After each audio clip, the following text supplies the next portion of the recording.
Andrew Johnson. I'm a first year at St. Thomas. And what are you majoring in? I'm focusing on finance. Okay. My name is Chow Lei. I'm a first year MBA at the University of St. Thomas. I am majoring in both finance and marketing. My name is Preeti Sam. I'm a second year at the University of St. Thomas, and I'm focusing in marketing. I'm Sean Higgins. I'm also a second year MBA at the University of St. Thomas. I'm focusing on finance and entrepreneurship. Okay. And I'll start. My name's Mike Hoffman. I am the executive director of the Center for Business Ethics at Bentley University. And I've known a guy who's sitting in the back row here for a long, long time, longer than either of us really want to mention. And I've been involved in the whole area of business ethics for pretty close to 40 years. So glad to be here, glad to be one of your judges as well as the Uber judge. Whatever, nobody's really defined that for me. I'm not quite sure I know what that means. But, and you? Hi, my name is Tamako Queen. I introduced earlier, but I'm working as a corporate compliance and ethics professional at On Semiconductor, which is based in Phoenix, Arizona. Okay. And same as you, I graduated from Thunderbolt with my MBA degree a few years ago. I'm doing ethics professional roles now, so very much excited what your presentation will be. So good luck. Thank you. My name is Art Hernandez. I'm the Director of Global Compliance for RPM International, which is a global company, 4.1 billion bucks.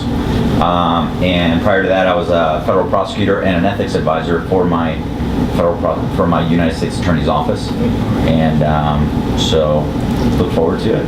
And I'm fairly familiar with some of these issues because we're dealing with some of these things in our own country. I think it's good.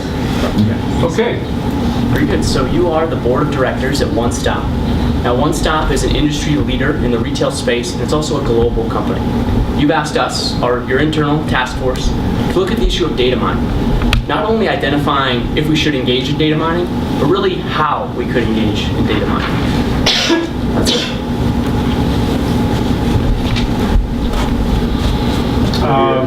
We're about ready to, Can I start this one too? Wait a minute. Oh, I may you need said? this computer wizard again. Oh, That's a different. Oh, wait a minute. did you get it? No, I think I got it. I can't believe it, so I think Let's get it. We're good. But this one's like counting down to something. I don't know. Oh no, I think you hit start. Is this just time? No. Come back. You want to start?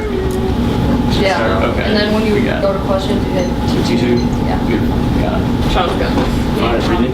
Okay, we're ready to synchronize, so we hit start when you're ready. I'm ready. Start? Let's do it. Yep. Good evening, Board of Directors. We're here today to talk about ways in which we can learn more about our customers. But really, we're here today to talk about a customer that I had the privilege of meeting the other day, Jane. Now, on a typical day, Jane goes to the gas station. She peruses items on Amazon. And she spends time in one of our one-stop retail stores. Now, when she stops at the gas station, she swipes her rewards card. That gas station knows the types of items Jane frequently purchases when she fills up. When she logs into her Amazon account, Amazon knows what items she's purchasing, but maybe even more importantly, what items she's looking at, but not buying. When she stops into one of our stores, she often spends between 20 to 40 minutes. And most times, she doesn't buy anything. What do we know about Jane? Good evening, Board of Directors. We're here today to talk about data mining and its ethical implications. As you know, data mining can be a controversial issue. So one thought that we'll want to carry throughout this presentation is, does this practice actually help Jane? Now you might be sitting there thinking, what if Jane is an irregularity? The numbers indicate that shoppers typically spend between 20 to 40 minutes in a retail store, but only 20% of them actually buy something. This means that 80% of our customers we know very little about. What are the questions that we'll need to consider going forward? First and foremost, should we track customer information? How do customers themselves feel about having their information tracked? What are the ethical, business, and legal considerations involved? And And lastly, what are the opportunities that we want to explore and the risks that we will have to mitigate? Let's take a look at how we'll get there. First, we'll provide an overview of data mining, what it is, and what the public actually thinks of it. Then my colleague Preeti will come up to the floor and walk us through the ethical issues in play, using the stakeholder model and the 4 avenues of ethical analysis. After that time, we'll invite Chow up to the floor to go over the business issues. Using a SWOT framework, he'll take us through the strengths and opportunities, but also help us keep an eye on the weaknesses and threats in play. Lastly, Andrew will come up to wind down our analysis with the legal issues, identifying issues both domestically and abroad, as we are a global company. Once we conclude our analysis, we'll make some formal recommendations. Let's get started. Data mining is gathering information to identify trends. What does this mean for us as a retailer? It means that we can get a better understanding of what customers are looking at both online and in store. It means that we can better design our stores so that the hot item for the next new season is findable by the people who want it. How does this happen? Data mining happens in a retail setting through 3 key venues. First, through point of sale. Remember Jane as she swiped her rewards card. The second venue is through mobile apps. Think of Target's Cartwheel app, for example. The final method of data mining in a retail setting is through an online account when you visit our website, onestop.com. But data mining is more than just gathering information. Data mining has become a very public issue. The data breach at Target, the NSA and their application Prism, these are events that resonate in the minds of our customers. With the data breach at Target, customers are concerned with their information safety. Is it secure? This issue is incredibly pertinent, as Target's CEO has just recently stepped down over this breach. With the NSA and Prism, the event brought to light by Edward Snowden, customers know that a wide array of information is out there about them. But customers also feel very differently depending on the type of information collected.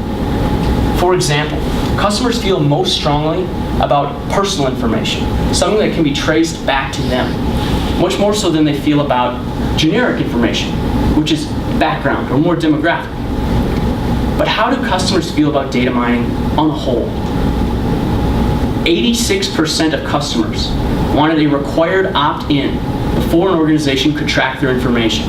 This effectively means that those companies would need to get the permission from their customers before they could track anything. In addition, 57% of customers cited personal information concerns as a primary reason for avoiding using mobile apps. Concerns which are justly warranted, as a 2012 FTC report indicates a general lack of disclosure across the board. What is the situation that we find ourselves in? Customers know that their information is out there. They don't know who has access, why this person has access, or even for how long. This is the situation that we will try to combat with our formal recommendations, and it gives us a frame as we begin our analysis. So without further ado, I'd like to introduce Preeti Sam, who will take us through some of the ethical issues. Thank you, Sean. Thank you so much. Good evening, Board of Directors of One Stop Retail. Sean talked to you about data mining and what it currently looks like in the retail industry. He told you exactly what data mining is in terms of collecting personal or generic information and how it might be used in different retail companies. He also talked to you about the public's opinion of what data mining is and how it impacts their shopping experience on a day-to-day basis. I'm here to talk to you about the ethical implications of data mining and how One Stop Retail should engage in data mining, or if we shouldn't. Our mission at One Stop is to provide the best retail experience for all customers under one roof.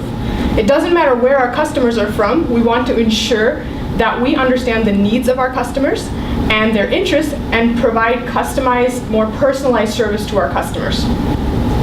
But as the board of directors of One Stop, we're not accountable only to the customers at One Stop. We have a bunch of other key stakeholders that we need to make sure that any decisions that we make as the board doesn't negatively impact the other stakeholders. So our first stakeholder is our customers. We've already talked about them.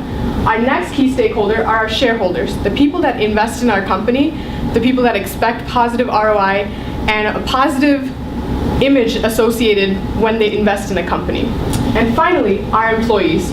Without our employees, we wouldn't be able to serve our customers.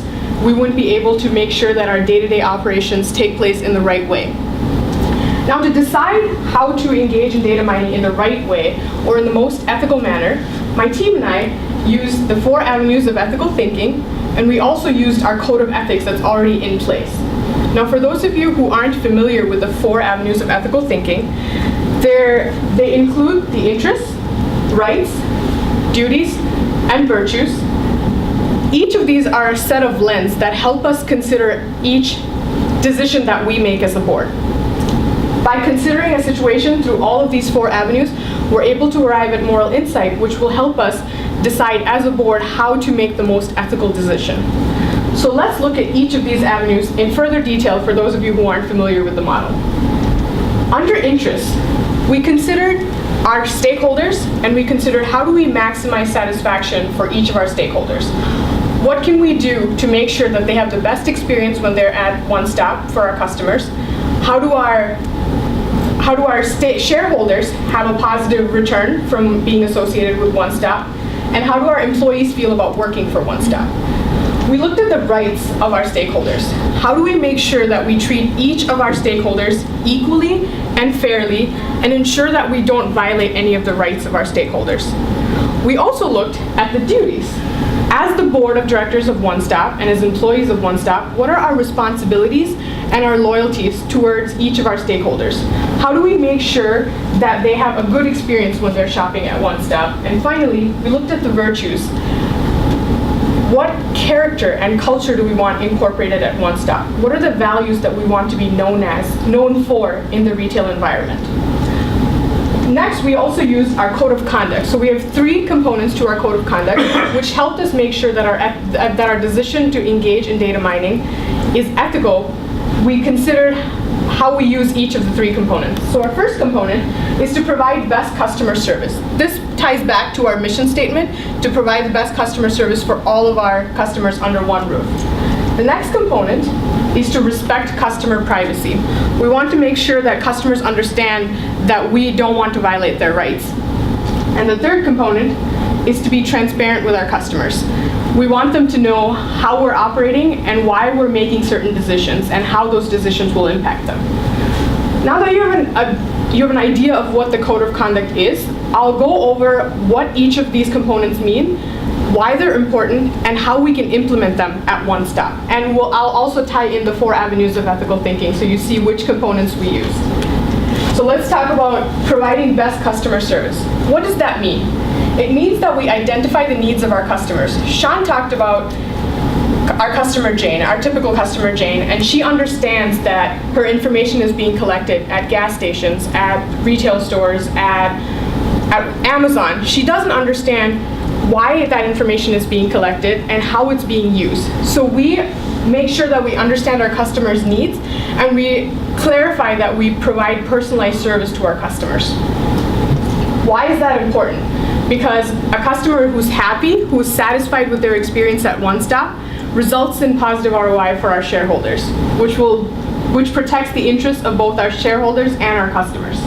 And finally, we can incorporate this at One Stop by encouraging our employees, by training our employees to treat our customers well. We make sure that they understand that we always talk about customers always right. How do we incorporate that at One Stop? Next, we want to respect customer privacy. What does this mean?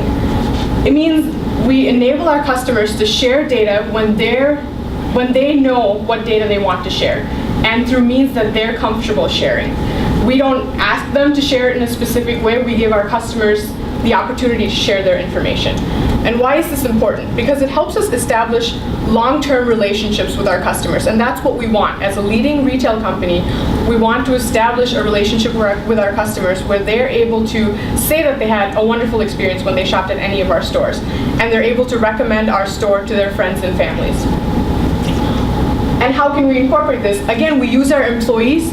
we train and engage and educate our employees to treat our customers with respect.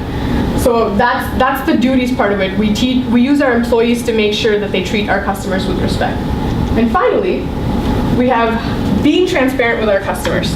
This means that we clearly communicate with our customers how we are collecting their data, why we're collecting it, and how it's going to improve their experience at One Stop. And why is this important? Because as an industry leader, we want to continue to build on that positive brand image that we have in place. We want to continue to set an example in the industry. And finally, we want to encourage honesty throughout the organization. That we want to be an organization where openness and truthfulness is very much an important part of the culture. And using the code of conduct and the 4 avenues of ethical thinking, we decided that data mining is good, but we have to make sure that we do it in the right way, in the most ethical manner. So we can always use providing best customer service, respecting customer privacy, and being transparent with our customers as a key way to identify how we make our ethical decisions. Now that you have an overview of what ethical data mining looks like at One Stop, Chow will walk you through the business implications of data mining, and he'll tell you the business case that supports data mining. Good evening, judges. We just heard Preeti talk about the ethical implications of data mining, how our perspectives of duties, rights, interests, and virtues lead to a certain moral insight that help guide our business practices. Tonight, I will be discussing the business implications of data mining by taking us through a SWOT analysis. 80% of the world's data has been created in the last 2 years. Now, why is this important? If you look at this statistic, 59% of retailers identified lack of consumer insights as a major pain point. Those who have adopted data mining have realized some positive results. A study by the Harvard Business Review found that companies who personalize the shopping experience for their customers increase their marketing ROI 5 to 8 times, increase their sales revenue by as much as 10%. Looking at these numbers, data mining makes financial sense. But I want to highlight the beginning part of that, personalize the shopping experience. A key component of ethics is that we respect our stakeholders. Re-looking at our business practices to make sure that they have our customers, our employees, and our shareholders' interests in mind. That being said, how can we better the experience for our customer, Jane? Members of the board, we've done a great job here at the One Stop Retail Organization. We've established a domestic and international presence. Arguably, we've established our brand equity. We've diversified our product lines, and we've streamlined our global operations. We know how to get products to our customers. Now is the time to know when our customers walk through our stores. Where in this global market do they walk through our stores? And most importantly, why they want to buy what they want to buy. Now, as we engage in data mining, we have to acknowledge that some things just aren't our strength. Data mining is not our core competency. We currently do not have data scientists as our staff that can look at the information and understand what the consumer purchasing patterns are. Furthermore, data storage and the security of that could be cost prohibitive. All that being said, we do believe that the rewards outweigh the risks. We can better understand our customers. With real-time metrics on foot traffic, we can lay out our stores better so that our customers find what they want when they want it. We can project our resource demands and analyze our markets so that we can maximize our growth potential. The threats. Data mining, retail. When I say those things, Target just comes to mind. But what we've learned from this experience is that Target's security practices were not up to date. That's why in our recommendation to engage data mining, we strongly suggest that we utilize firms like Cram or Amazon who understand best-in-class security practices. Now, opt-in versus opt-out. we don't believe there's much room for discussion here. We've already heard Sean state that 86% of customers want to exercise their right to opt in. We want to respect that right.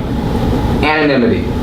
At no time do we require our customer's name, do we need to know their names in order to realize the benefits of data analytics.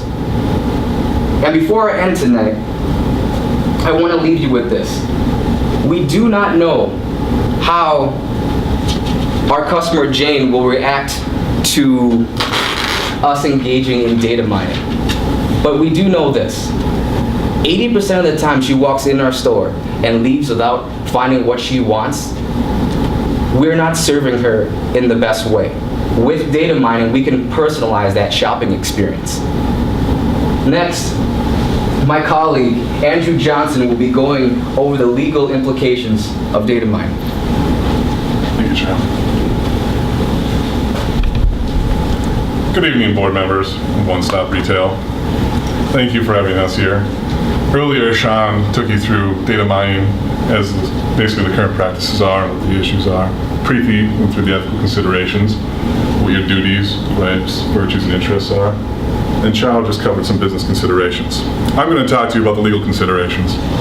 Now, One Stop slogan is many countries, one stop.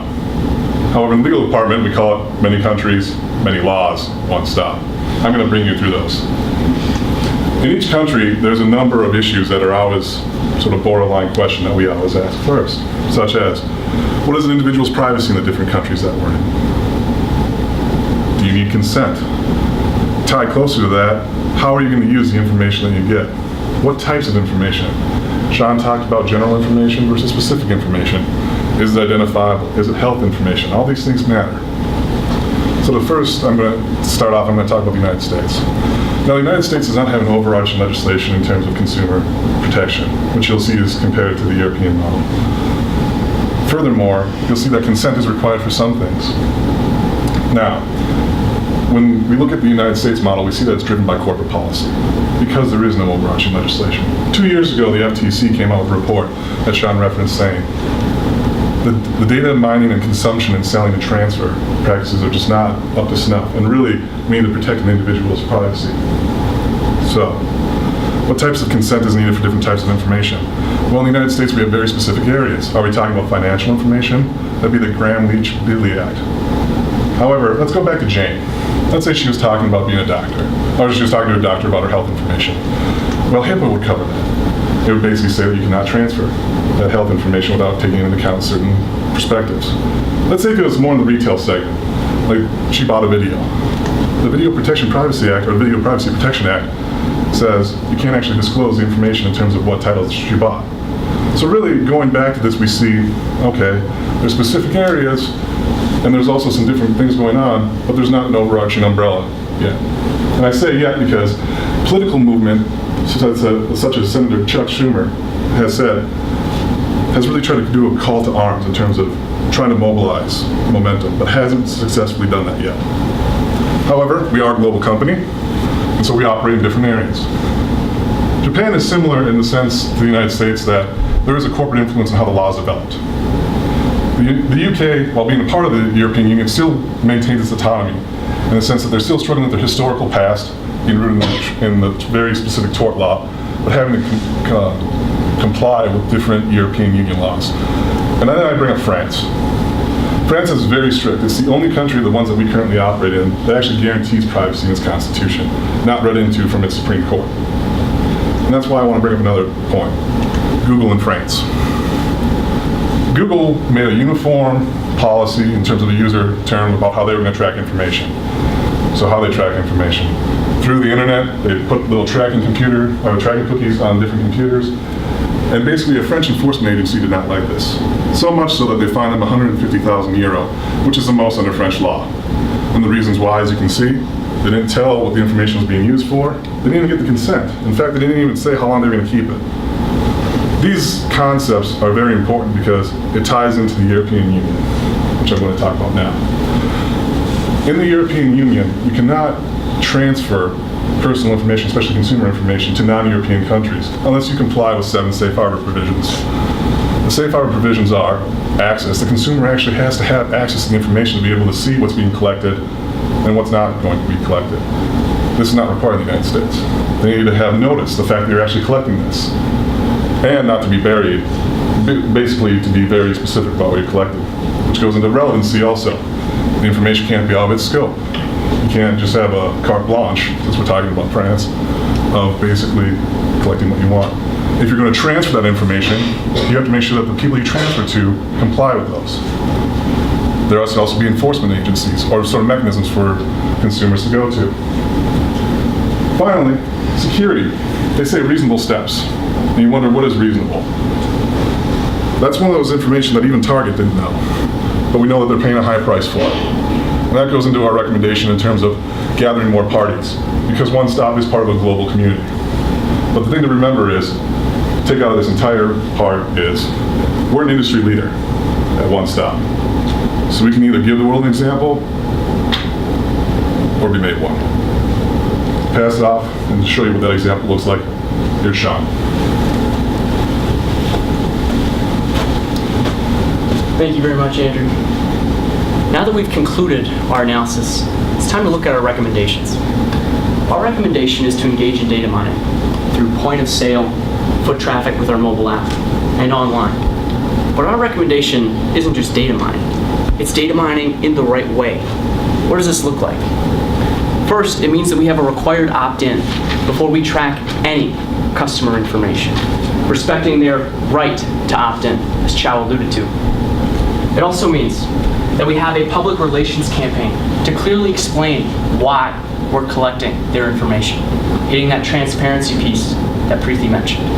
And lastly, it means that we establish a review board, because, as was previously noted, we are not in the business of collecting data, but there are those who are, and seeking their guidance can help us avoid many, many stumbling points that our peers have not had the opportunity to.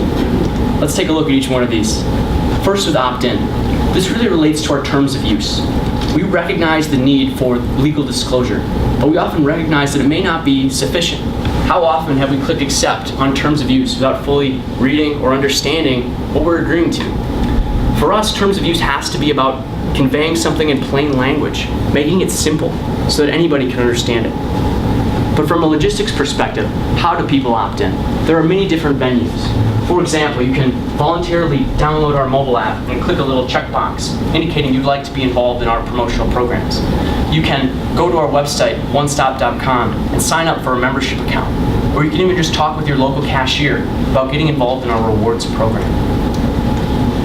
Now, our public relations campaign is a web-based campaign. This features a simple explanation video, hitting that point of why.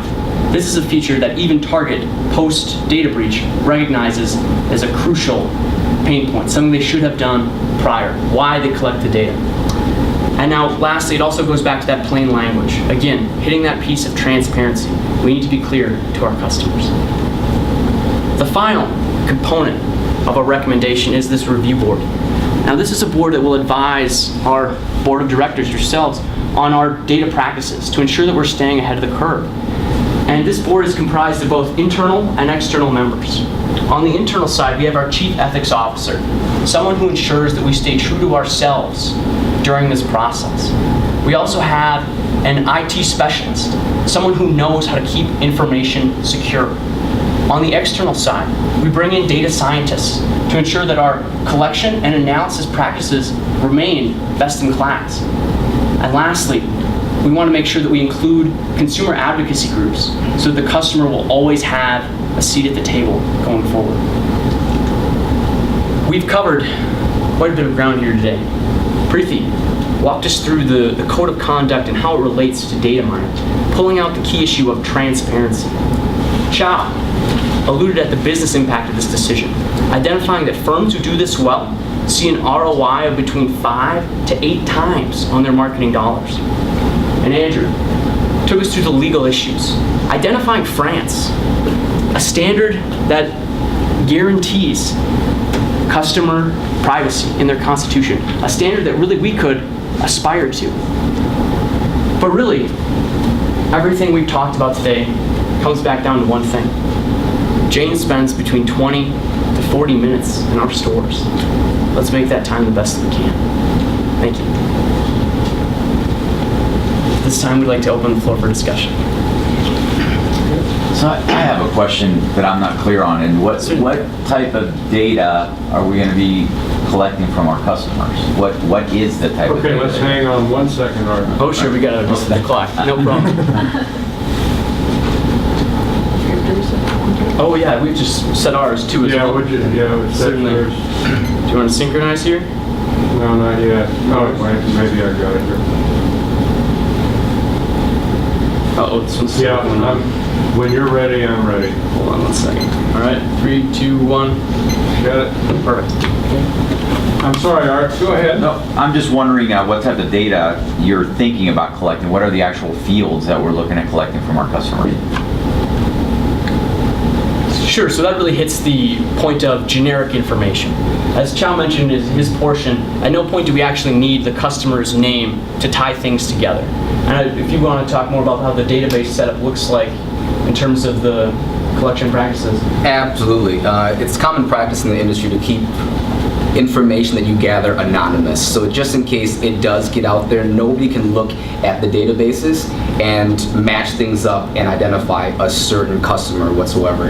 So we're looking at IDs of some sort, multiple databases that really only algorithms can cover. But to more specifically answer your question, our customers, if they want to opt in, let's say via their mobile app, we're able to look at foot traffic that's going around the stores, how much time they're spending in front of certain areas that we can lay out our stores so that it can, they can find the products that they want. We also will be looking at information as they're surfing on the web, how much time they're spending on each product as well. But I'm worried that our customers are going to feel like the data is not really anonymous. I mean, we're telling our customers, you got to opt in. How do we know that they're opting in if we don't know who we're dealing with? And then at the same time, we're telling them that we're keeping that. That's an ethical dilemma I'm concerned about. That's a risk that we're facing as a company, and I want to make sure that we're relaying that plan or that control measure out there appropriately. How can we communicate that to make sure that the customer feels comfortable? I think it goes back to the public relations campaign, really drilling down at that issue of why data mining. Because if it doesn't help me as a customer with this required opt-in program, I wouldn't even But if I'm a consider- customer, I'm going to say, I'd rather not deal with this company than give them the information. Maybe a marketing approach would be the opposite. Maybe we market no data mining. We are a company that doesn't data mine. Come shop with us because we don't collect any of your data and everybody else is. I guess That But our mission statement is to customize and provide best experience for all of our customers. So if we don't know what they're looking for, what they want, I want we can't- privacy. I'm a customer and I want privacy.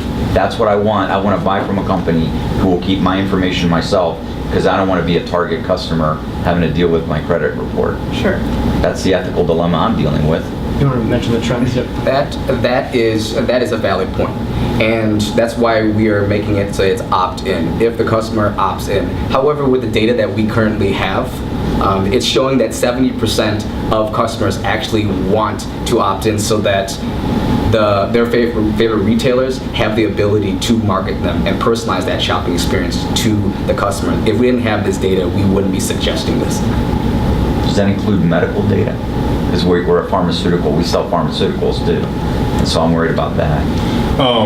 It would not include medical data in terms of selling. We would have, currently the company does keep its own internal data, but it would not be selling because there are loopholes in HIPAA for allowing to sell, but we would not do that. The reason why is it's that slippery slope in terms of what's going to happen down the road. And right now, one of the competitive advantages of having a pharmacy is having databases online. So if we do have online for our own internal purposes, we do allow patient lookup.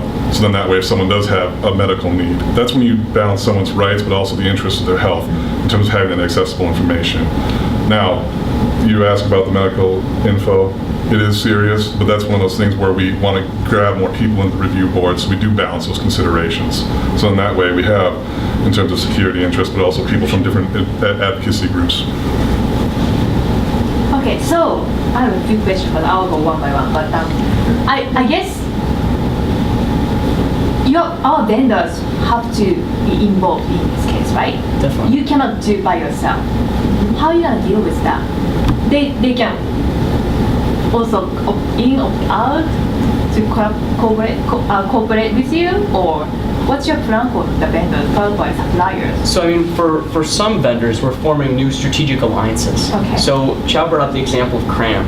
Cram is an innovative company. They were just named by CIO Magazine one of the top 20 security companies that's out there. And by forming relationships with our suppliers, just as you mentioned, we can ensure that we're all aligned towards the same end destination of being able to create more value and pass some of that on to the consumer. So you're gonna have a same code of conduct to the suppliers. That's your code of conduct. Our code of conduct has to be applied to the suppliers as well. That is that your plan? Are you worried that they're going to have access to our data? Because They can I'm- reach your data, right? Our data easily. Right, so I guess the security point is something that obviously we're well aware of, right? Mr. Mueller, the director of the FBI, says there are only two types of companies, those who have been hacked and those who will be. But that's why we're pursuing these very cutting edge type of security alliances, because it's not in our core competency, as Chow mentioned, but other organizations, this is what they do, and they are good at it. So by partnering with them, we can get kind of the best of both worlds, so to speak. Yeah, I hear you. And I'm putting myself in the position of a customer, not just a board member. And I'm wondering if I would worry about this in opting in. And I also go back to my colleague Art's question. Do I want to deal with a company who's asking for my personal information? Sure, they want to give me a better customer experience. I understand that in my shopping. But there's going to be this shadow of the doubt in my mind that that data that I've given you, I've opted in and given you, could be hacked. Could be misused, just like what happened to Target and to other situations. And you're telling me that we're going to get the best security people involved, but you can't guarantee us that that's going to be sufficient to protect our customers' data. I understand we may make more money on this, but also we're taking a great risk, are we not? Because if it does get hacked, who's going to get blamed for this? Right. And they're going to be very upset, and that's going to cost us money. So I like the fact that you're trying to be absolutely ethical about this in terms of opting in and so forth. But from the financial side, I wonder if the risk is worth taking in order to gain a bit more profit by giving our customers better shopping experience. Do you have any comments about that statement? It's really not a question, it's kind of a concern. I guess I have a thought. So at the beginning, you mentioned as a customer, I'd be concerned about opting in and giving them this information, knowing full well that down the line, a security breach, as we saw with Target, is possible, right? You mentioned there are no guarantees, and that's a fair point. I guess, how would you feel, because currently, competitors engage in an opt-out process. So if you come into a store and you use their Wi-Fi network, they're tracking your foot traffic, whether they tell you or not. They give you the option of opting out. So that distinction, I think, puts us in a much better position with the customers. I'd rather have a policy of full disclosure where we tell them what we're doing. We don't conceal it like it's something to be ashamed of. Because really, it boils back down to our mission. We're in business to create as much customer value as you can, provide the best shopping experience all under one roof.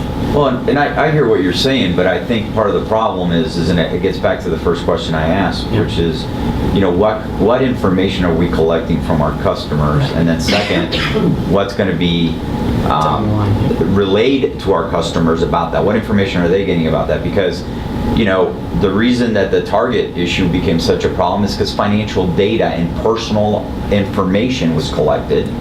Are we just talking about, you talked about general information. That doesn't give me any details. What are we talking about? Are we talking about how many different times they look at a particular pair of shoes? Or are we talking about how many different times are they looking at a particular drug we sell? There's a big difference between those two. And that's what I'm wondering, from number one, we need to decide from a risk perspective if there's a breach, which we have to maybe assume that there could be a breach. If there's a breach, what is the risk to our company from that breach? I think it's a lot higher if it's personal identifying information. The general demographics, certainly higher if it's medical versus just looking at our consumer goods that we sell. So I'm wondering what your thoughts are about that, and I'm also curious about from a cultural perspective. We're an international company, and I got to tell you, the reason the French law is that way, I know, is because some of the issues they dealt with during World War II. So they're very protective of even some generic information being disseminated. So the cultural differences is something that affects our shareholders. Maybe our shareholders don't feel comfortable with that, and I don't want our shareholders to start going elsewhere for their investments because they feel like we're just collecting too much info and they don't like the risk. So what are your thoughts on that? I see. Yeah, I'll touch on in terms of the different cultural issues. First of all, thank you for the comment, especially recognizing the history, the development of the French Constitution. I guess I'll make that plural. The reason why we looked at the different stringent policies is the combination of the different respects. Because although we are one stop as a retail, it is about treating everyone fairly. Now, all the laws might not be there in the same place, but it's also aspirational. Because in terms of competition, as we know, you can compete either on price or differentiation. A lot of companies, as we said, have opt-out. So from a business strategy, we're differentiating ourselves by trying to put it up front. Now, with the different values that go along with that, World War II is exactly right in terms of why snitching on people.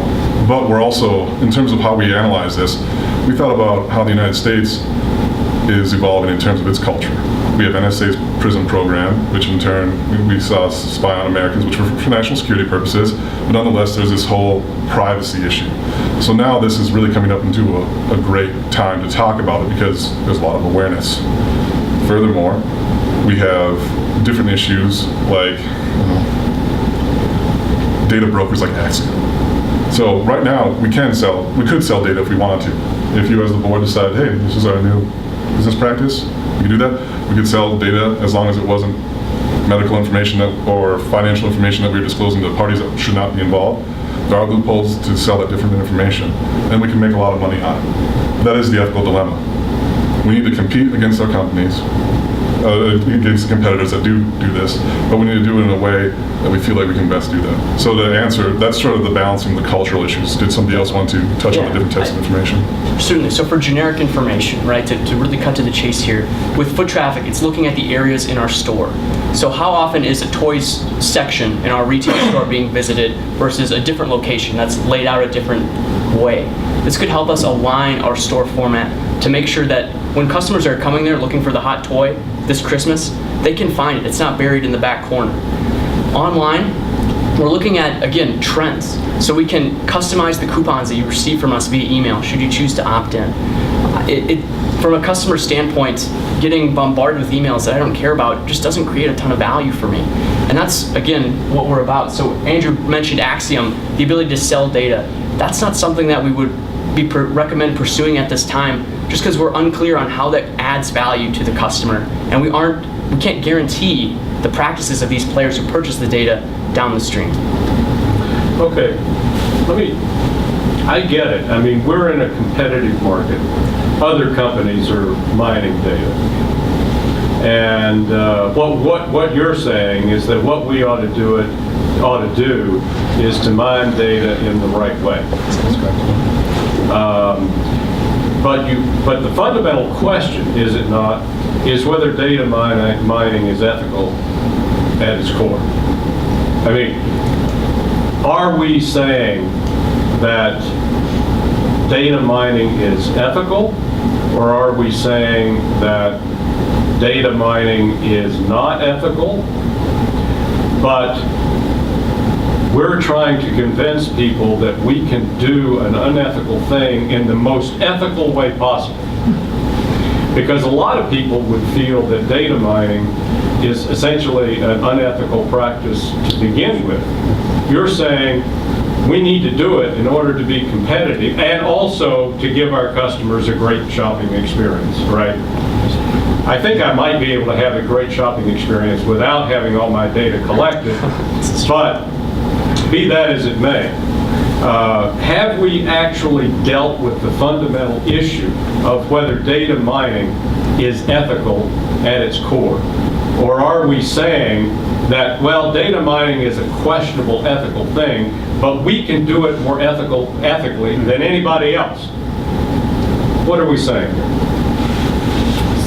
To me, data mining alone, standalone, doesn't mean anything. We're just collecting information. It's how we're using that information. That's when the ethical dilemma comes in. So if we use the information in the right way to impact our customers in a positive manner, then we're doing it the right way. But if we sell it to somebody else where we don't know how that data will be used or how it might impact our customers, then we're data mining in the wrong way. So I don't see a problem with data mining itself, with just collecting the information, but how that information is being used.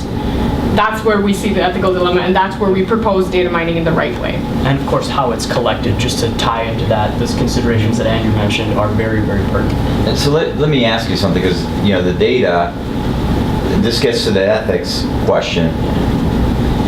How you define the data is very important. We're not collecting data about any individual. We're collecting pattern data about what products are being purchased, in what frequency, who's going to what sites.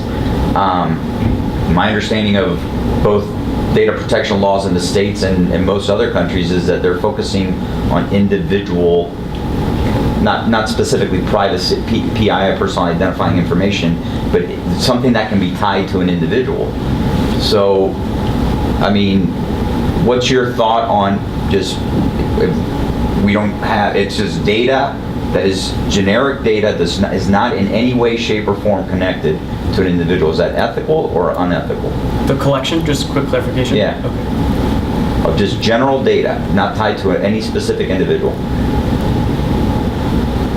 I believe with our business right now, addressing both your concern and your concern, is that what we come back to is communication. Data mining here, we're talking about masses. But I'm asking, is it ethical? Do you think it's ethical to collect information that on its face does not connect that information to any particular individual? How do you think collect that's it, ethical? I guess would be my question. So if we collected it by getting the consent of our consumers, it's I'm asking voluntary, just about the information. Just generic, okay. So we're collecting information that on today's date, somebody, we don't know where or who, we don't know who it is, but from some country purchased this product and went on these different sites. We have nothing else. Yeah. Is that ethical? Given our recommendation, yes. Okay. Now flip that, and now we have an opt-in. Just add that variable. Is that ethical that we're asking for an opt-in? I mean, that's giving now a variable there in my mind that somehow we may be able to connect to that data. Is that ethical? I think with the opt-in, it gets back to that full disclosure piece.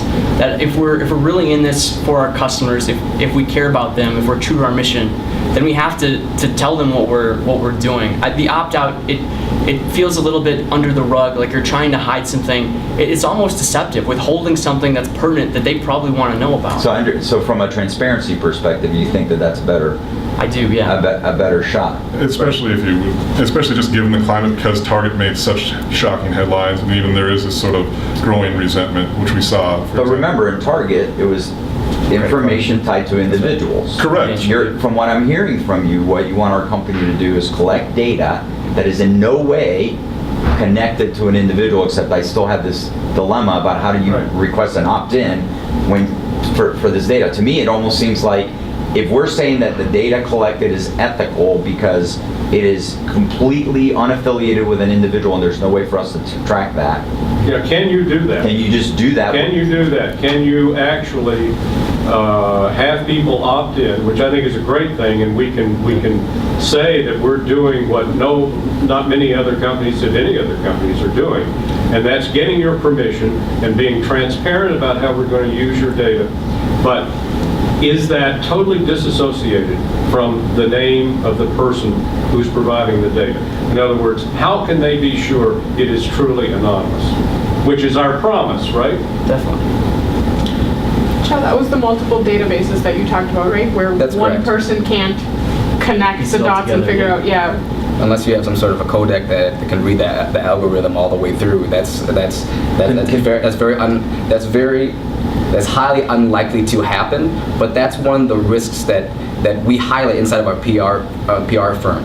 We're not going to hide from what's going on in the community right now. The data is very much aware of what's happening. What we're trying to say here is that you're telling us that you're not finding what you want to find. So what we are doing in response is, how do we personalize that shopping experience for you by better communicating with you? These are the ways that we see could be effective. If you agree to them, then opt in.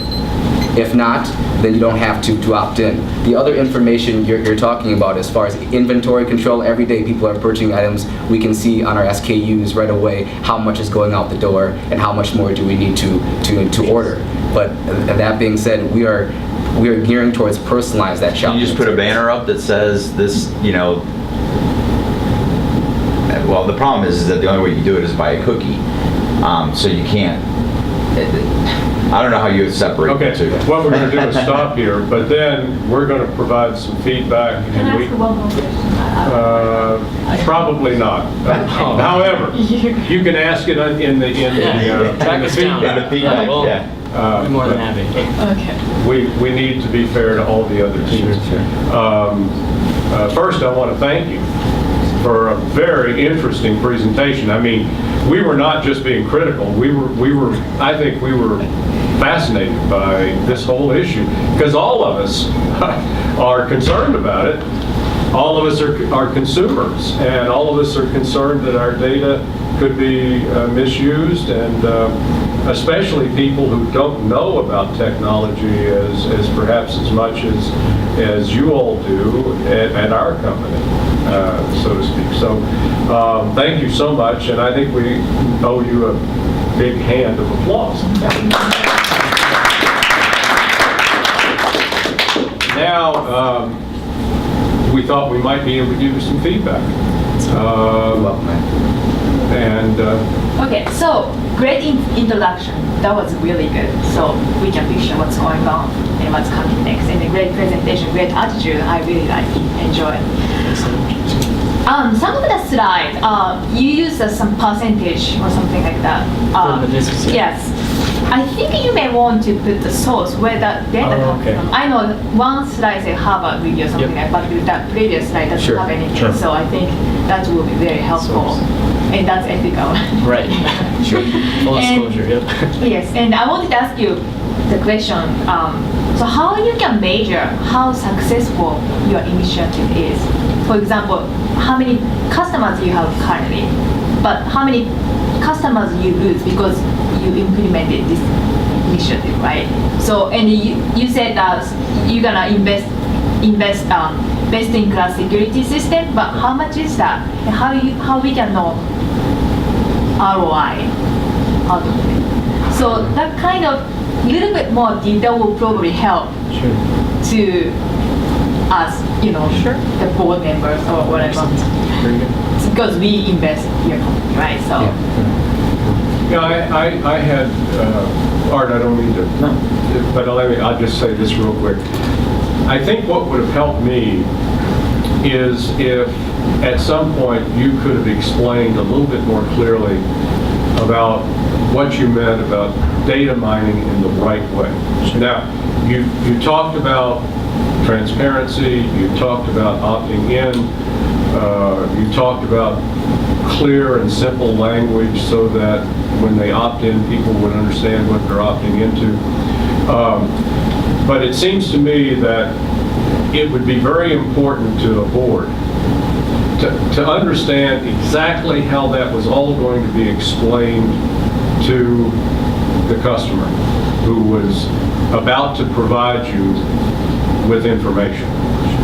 And I'm not sure I saw anywhere in the presentation where it was laid out for the customer, okay, for us as a board to decide, okay, here's what we're going to have on the website. In other words, we're going to tell the customer that this is totally anonymous, and here's how we're going to protect that. You might think we're just, blowing smoke when we say it's anonymous, but we're not. Here is how, and something like that in terms of telling the customer exactly, in clear and plain English, exactly how they're going to be protected, I think would be helpful in the presentation. So taking it just that one level further, so maybe with the terms kind of writing out a little paragraph. I think so, because I think a lot of our questions, our concerns were, I'm a customer, assure me that this is really going to happen. Don't say trust me. Show me how it's actually going to happen, how it's going to work. I thought that would have helped the presentation in terms of making the customer feel comfortable about doing this. Also, I think talking to the customer about the fact that all companies are doing this, but they're not doing it like we do it. Now, I know you said that, but I thought that could have been emphasized a little bit more, and maybe in connection with what I was just saying. Here's how we're going to collect the information. Here's how we're going to use it. You've got to agree to it, or we don't collect it. It's going to be anonymous. We're not going to know your name. And how does that happen? All that. Those kind of specifics, I think, would have been very important. Maybe also some statement about why One Stop does not think that getting this information is unethical, as long as you agree and feel it's worthwhile in giving it to us. Now I'm not saying things that you didn't say, yourselves. I'm saying that maybe if it was more emphasized, it would have been good. It might have avoided some of the questions we had as a board.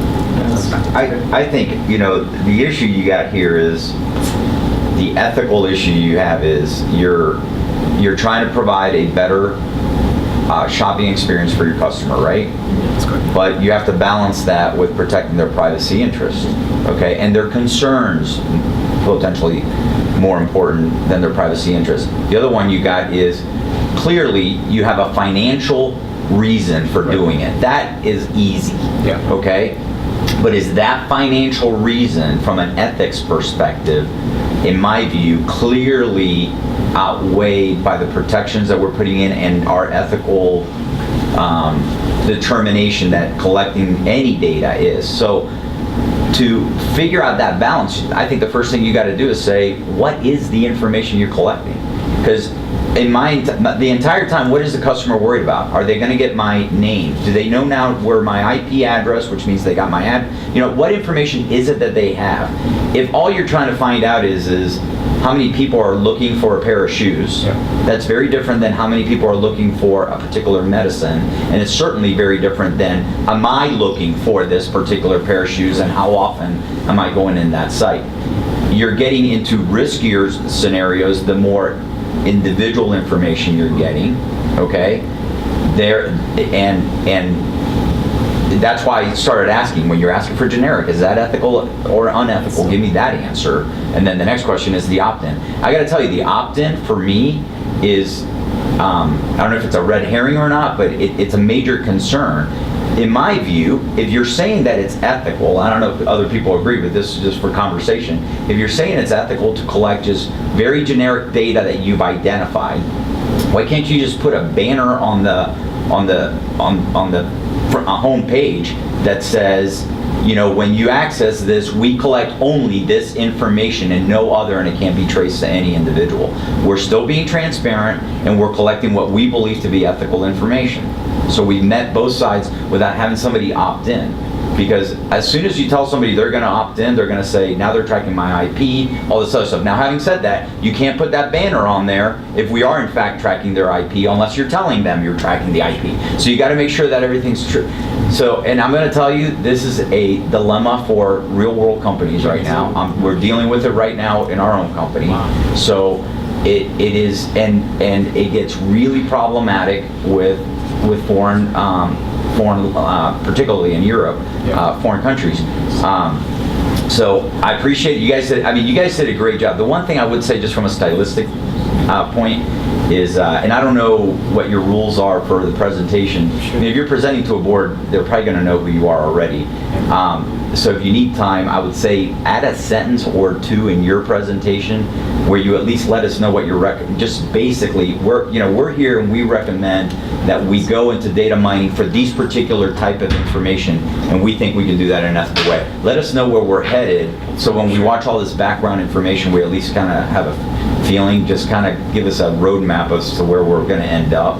Because you guys ended with recommendations, but I had no idea what your recommendation was ultimately going to be until the very end. So that's the only stylistic thing. Okay, any other feedback? You know, it's a terrific case. Number one, you picked a terrific case because it is current and it is complicated. Deals with how to stay competitive in the marketplace, particularly in the kind of company that you have, and how to do it right is a big question. If it can be done right, that's so. Thank you so much again. Appreciate it. Very good. Thank you. Can we talk to our building? Talk to our building. Thanks so much for having us. Thank you. Good job. Good job. Thank you very much. Thank you. Thank you. Thank you very much. Very good job. Thank you. Great job. First one's over. Now it's easier for this one. Got the butterflies out. And this is your